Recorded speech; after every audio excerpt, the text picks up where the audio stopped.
Why would you do it for free? Well, you do it for free to get testimonials, to get success stories, to get people who see you as an expert in this and are willing to stand up and say, yes, this lady or this man is an expert in this.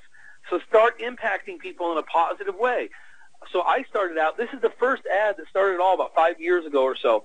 It said, multi-million-dollar property investors looking to mentor a chosen few. And I put that out there, and before you do it, I had 10 people I was mentoring. I didn't even charge them anything. And then after that, I started charging people. And later it became $5,000, then it became $10,000. And that was my first product, was just me teaching people certain things about niches in real estate and things like that. One of the greatest resources that you will use is a resource that you logged in today. It's not the sexiest of the webinar platforms. There are other things that have more bells and whistles, but in terms of tried and true and easy to use and consistently the cheapest with the most reliability, GoToWebinar is the standard, the gold standard. Okay, so once again, when you're talking about creating your products, use webinars, use teleconferences. Start creating content, start creating that content. And here's what I'm saying. You don't need to have 50 hours a week to do this. You can literally just set aside 1 hour a week and just say, I'm going to now record, and I'm going to get this information recorded. I'm going to spend 1 hour to record the information and create content, create information. If you want to know an interesting thing is I found out that about on any topic, you can become an expert on Google in about 30 minutes.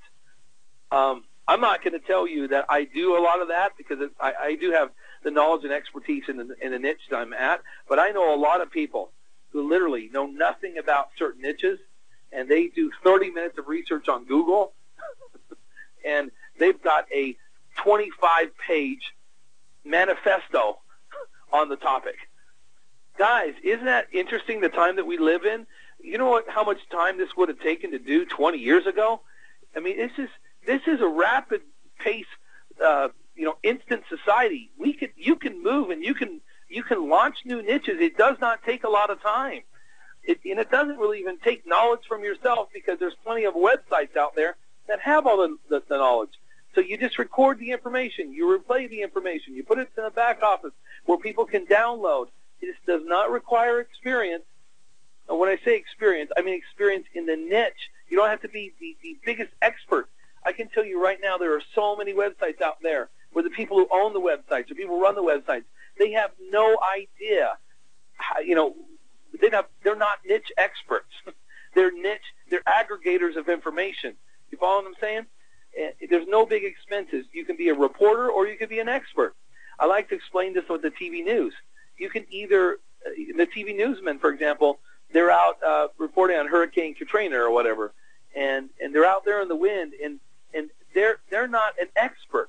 They're just reporting on what they're seeing. So just in business as well, you don't have to come across as an expert. You can come across as a reporter reporting what you're seeing. And people have the misconception that you have to be an expert to be in this business. That is so untrue. Did you know, and would it surprise you, to know that one of the best-selling topics in any genre, in any niche, is your first 30 days in anything? My first 30 days as a real estate investor. My first 30 days as a mother. My first 30 days as a grandmother. My first 30 days in anything. You've probably seen the book, What to Expect When You're Expecting, which is for pregnant mothers. What your first 30 days, as a mother. You've seen books like that. These books always are bestsellers. You can even name your concepts. My first 30 days as a failing real estate investor. I learned this from a very smart guy who writes books, and his name is not coming to me right now. He writes the books on leadership. John Maxwell, I believe. And he taught me something I'll never forget. He said he titled a book about success. He wrote all kinds of books about success. And then he wrote a speech, which is called Fumbles, Foibles, and Failures. He said that speech got far more, like 3 times, 4 times more demand than the other concepts that he had put together. So why am I trying to tell you this? Guys, people will buy information on your screw-ups. How I got married 7 times. Okay, no, I'm being a little funny here, but fumbles, foibles, and failures.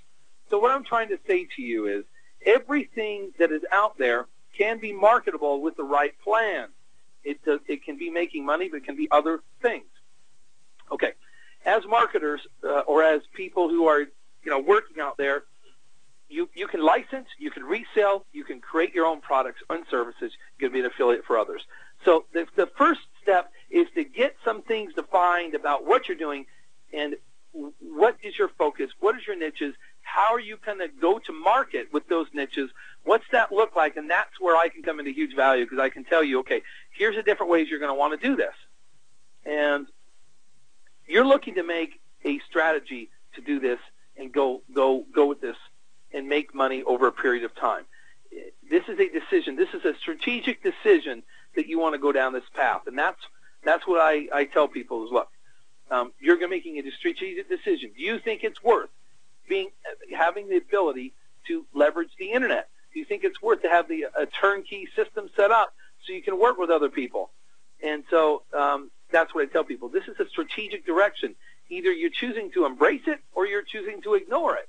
I personally believe if you choose to ignore it, it could be your downfall because so many things are now happening through the web. You just think about how many things are being done through the web or your phone that literally will not be done any other way in the future.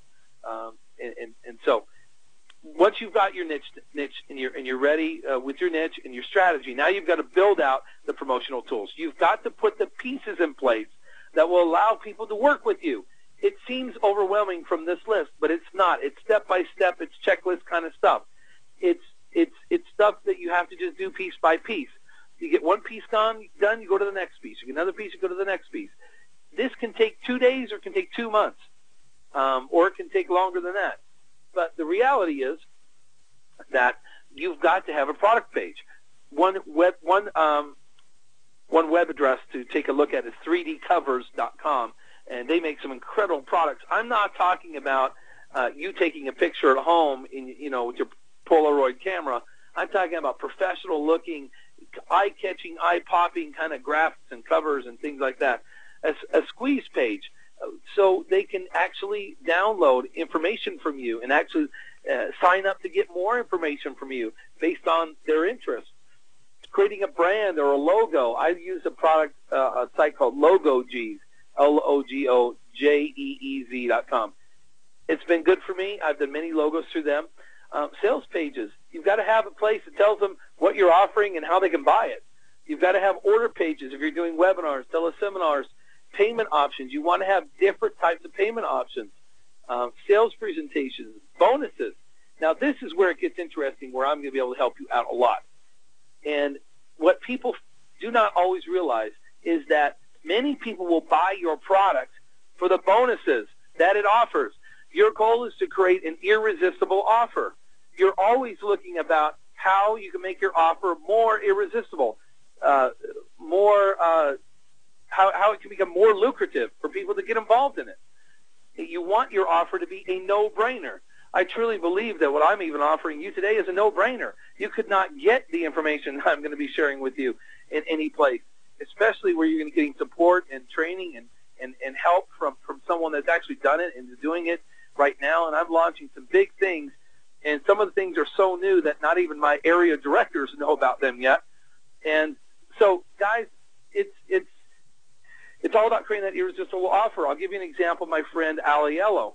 Aliello sells a tax program, and it's a great program. It's one of the best out there, if not the best out there. It's a tax program on how to save money on your taxes if you're a real estate investor.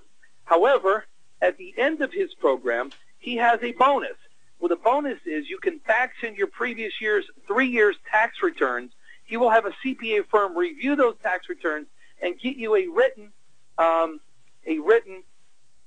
document which shows you the areas where you could amend your return and get additional money back from the government. In the U.S., that's the IRS.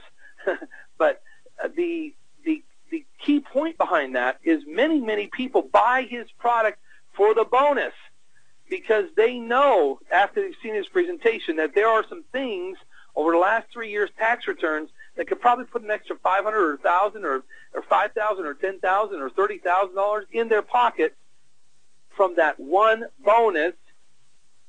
And so I like to tell people this simple line is that some people will buy, and quite frankly, many people will buy your products for the bonuses they will receive. And so that's something important. You've got to locate really great bonuses that will help sell your product. Then you've got a joint venture. You've got to put the pieces together that people want to joint venture with you, or if you want them to be a reseller, they can sign up as a reseller. They can sign up as a joint venture partner. They can sign up as an affiliate promoter. And then you have the promotional emails, the promotional content ready, so when they do want to promote, they're ready. Here's a sample of a squeeze page. You've probably seen squeeze pages before. This is an average-looking squeeze page, but it does have a good headline. Access our guaranteed system to find $1 million in private money sources in less than 14 days. Okay, so for those people that want to find private money sources, they just put their name, their email on the right. Okay, now I'm going to talk to you a little bit about how to sell. And I think this is very helpful. Hey, guys, you should write down these 8 principles, because these 8 principles, they relate to not only to webinars, they not relate not only to internet selling or live presentations, they relate to any type of selling that exists on the planet. If you use these 8 things as part of your strategy, as part of your strategy, your presentation, your pitch, whatever you want to call it, you will sell more. Number 1, it's got to be an outrageous, no-brainer value. It's like burger for $1. It's outrageous, ridiculous value. And that's why McDonald's is so successful. It's because their value is outrageous. Their food isn't the best, but their value is outrageous. Future pacing. Future pacing is showing people what it looks like in the future by using this product. Do you ever see that done out there? Do you ever watch infomercials? Infomercials are king at that. I remember the mop infomercial where it shows you using that old crummy mop, and you have to squeeze it, and and it gets all dirty and grimy, and you have to, and then it shows you the future. It shows you using this nice mop, which you push a button, and it does everything, and it sucks the water up, and the person's smiling and mopping the floor, and it's future pacing. It's showing them what the future is like by using your product or service. Okay, number 3, law of reciprocation. The best way for me to explain this is the story of the Hare Krishnas. The Hare Krishnas, about maybe 20 years ago, they were a dying religion, and I'm not sure what their status is right now, but they were literally going to become extinct. Well, they made one big decision. They decided to show up in airports and start handing people a rose. They would, as you walk through the airport, they would literally hand out the rose and hold it out, and people would grab it.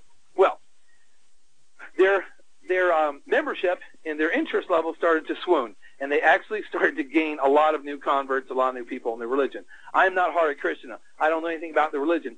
But what I do know is they use the law of reciprocation. And when someone gives you something, there's an expectation that they should give something in return. It's the golden rule. Do unto others as you would have others do unto you. It's the same principle. The law of reciprocation says that if you do something nice and give someone a free value or free product, that they're more likely than not to want to patronize your store again, to want to work with you again. So in the case of the Hare Krishnas, when they handed out the rose, a lot of times the people stopped. And they stopped and they listened to what they had to say, and they took a book or they took a pamphlet, and that's how they started to get converts into their way of life. Okay.